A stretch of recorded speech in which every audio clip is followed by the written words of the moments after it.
del pacto federal, y es por eso que acudimos a los especialistas para escuchar y conocer su punto de vista. Julio Jiménez, abogado constitucionalista y desde luego pues especialista en la ley, nos explicará seguramente de qué se trata cada uno de estos. Abogado, ¿cómo estás? Raúl, muy buenas tardes, gracias por la oportunidad, con mucho gusto, muchas gracias de poder dirigirme a tu amplio auditorio. Gracias. A ver, ¿cuál es la diferencia entre el pacto federal y el pacto fiscal? Y los gobernadores de esta alianza federalista están pidiendo una revisión. Originalmente era del pacto fiscal, pero ¿cuál es la diferencia entre uno y otro, abogado? A ver, hay que entender que el federalismo mexicano constituye uno de los más importantes elementos para el desarrollo de la soberanía nacional. Hay que entender que el pacto federal nace consecuencia de esta unidad, de esta federación de estados que conforman la República Mexicana. El pacto federal, en sus orígenes históricos, nace en el 78 con José López Portillo. Recordemos que este pacto federal precisamente nace como este ejercicio de coordinación fiscal que da origen precisamente a la ley de coordinación fiscal, precisamente para hacer reglas, hacer protocolos de recaudación y redistribución de los recursos federales y estatales.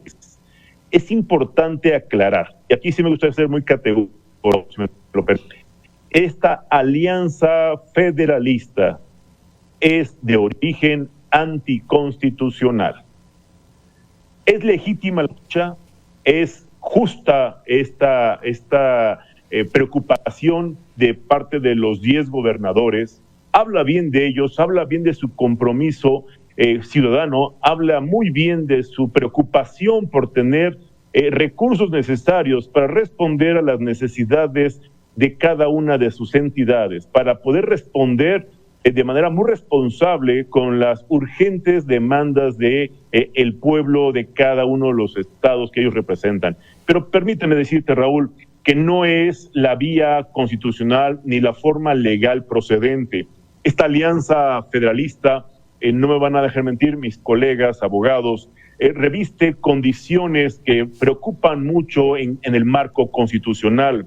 Habría que revisar que esta coalición, en términos del artículo 117, numeral 1 de nuestra Constitución, puede establecer una conducta que por su propia especial naturaleza es contraria a los elementos fundamentales de cohesión del pacto federal. Esto quiere decir que las amenazas de nos salimos del pacto federal, las amenazas de lo vamos a desconocer, pues eran temerarias, creo yo eran infundadas, en algún momento dado eran irresponsables y además ilegales.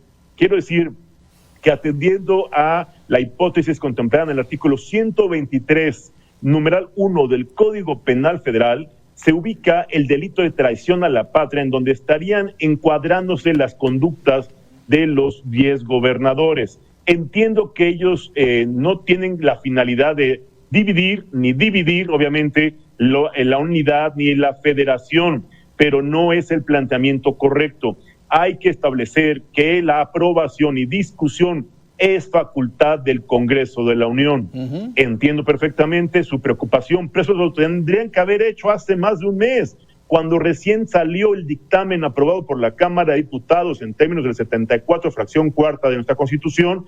Ahí tenían que haber emprendido las acciones constitucionales, incluso el amparo, para poder luchar en los tribunales esta legítima preocupación por la distribución justa, correcta y proporcional de los recursos que les corresponden. No les están haciendo ningún favor, permíteme decirle, Raúl, sí. Es su derecho pelear por estos recursos. La cancelación de los fideicomisos, la expresión correcta es desaparición. Uh-huh. La desaparición de estos fondos públicos y fideicomisos obedece más a un interés político electoral, más que a una justificación de combate a la corrupción. Permíteme también ser muy claro. Los analistas jurídicos tenemos la obligación de ser muy responsables, imparciales y objetivos, y no a nadie. Pero aquí sí debemos ser muy claros. El gobierno federal no ha presentado ni una sola denuncia, no ha presentado ningún probable responsable por cualquier o acción en relación a los fideicomisos que tuvieron a bien desaparecer. Sí. Te quiero decir que la justificación fue porque había actos de corrupción, desvío de recursos, eran cajas chicas de los gobernadores. No es cierto, no es cierto. También creo que ser muy responsable. Los gobernadores están emprendiendo acciones, digo y reitero, legítimas. Lo que no es correcto es la estrategia legal que están emprendiendo. Por ahí se había dicho, y el mismo presidente también de manera muy, yo diría, poco informada, les dijo, pues hagan una consulta popular. Permíteme decirte, Raúl, que en términos del artículo 35 constitucional solo se puede hacer una consulta cada 3 años. Y además, en materia de temas fiscales o tributarios, no son procedentes las consultas populares, sí, y mucho menos a mano alzada. Así es que esto no es un tema que pueda resolver el pueblo bueno y sabio, es un tema de leyes, es un tema de carácter constitucional, Raúl. A ver, me dejas con varias dudas y ojalá nos puedas responder rápidamente. A ver, el tema, abogado Julio Jiménez. A ver, comentabas que el Pacto Federal del 78 es anticonstitucional. ¿Es correcto? No, la alianza. La alianza. La alianza. Ajá, la alianza federalista es de origen anticonstitucional. El pacto es perfectamente constitucional porque da origen al pacto fiscal. El pacto fiscal vigente que da origen a la ley de coordinación fiscal. Pero a ver, entonces son dos cosas diferentes. Uno es el pacto federal y otro es el coordinación fiscal, que parece que lo que los gobernadores quieren es que no se les quiten recursos, abogado. Sí, mira, te explico. Consecuencia de los acuerdos a los que llega el José López Portillo en 78, establecen esta ley de coordinación fiscal y este famoso pacto fiscal que te comento, Raúl. Así es. Con Felipe Calderón Hinojosa se actualizó una modernización en cuanto a los porcentajes de distribución de las partidas federales. Quiero decir que los gobiernos estatales dependen en un 60-80% de las partidas federales. Y estos recortes presupuestales, reitero, infundados, injustificados y a todas luces con tintes políticos, van a perjudicar seriamente a los intereses y a la capacidad de respuesta y de operación y mucho menos de gestión, más de gestión, de los gobernadores. Por ello entiendo y reitero la legítima lucha y la gran preocupación que tienen los gobernadores. Claro. Lo que no tienen es una buena asesoría legal, lo que no tienen es, y reitero, ser muy respetuoso y no tengo por qué corregir la plana de nadie ni ningún abogado, pero les invitaría de manera muy respetuosa que revisaran las últimas reformas en materia constitucional, que revisen el Código Penal Federal y que no expongan a su jefe a que diga cosas que lo pueden poner en una condición de un delito de traición a la patria o de una condición de absoluta desinformación, como andar convocando consultas populares. Es un tema muy preocupante porque los mexicanos queremos soluciones, los mexicanos queremos ver realidades y dejarnos de discusiones, de acusaciones que lejos de generar unidad y de dar solución a un país que está sufriendo las consecuencias de una grave pandemia, de una sociedad que está lamentando la incapacidad de un gobierno federal que lo único que está haciendo es afectar, destruir y desaparecer lo que muchos de los mexicanos construir, porque este gobierno es un gobierno de paso, va a durar 6 años y ya le quedan nada más 4, y no es posible que en 2 años esté destruyendo lo que por tantos años a los mexicanos nos ha costado construir, y que además te quiero decir, permíteme decirlo, Raúl, es dinero del pueblo, es dinero de los que sí pagamos impuestos, de los contribuyentes, Raúl. Claro. Bien, entonces, desde tu visión y brevemente, o sea, ¿no ves posibilidades de que haya una división, de que se salgan del pacto? No es legal, de acuerdo a lo que nos estás comentando, y están exponiendo a los gobernadores a lo mejor hasta, bueno, ya es pensar quizás de más, o sea, estén expuestos a algún tipo de ilegalidad que pueda tener algunas consecuencias. ¿Esto nos lleva a crisis política? ¿Tú ves crisis política o no la ves, abogado?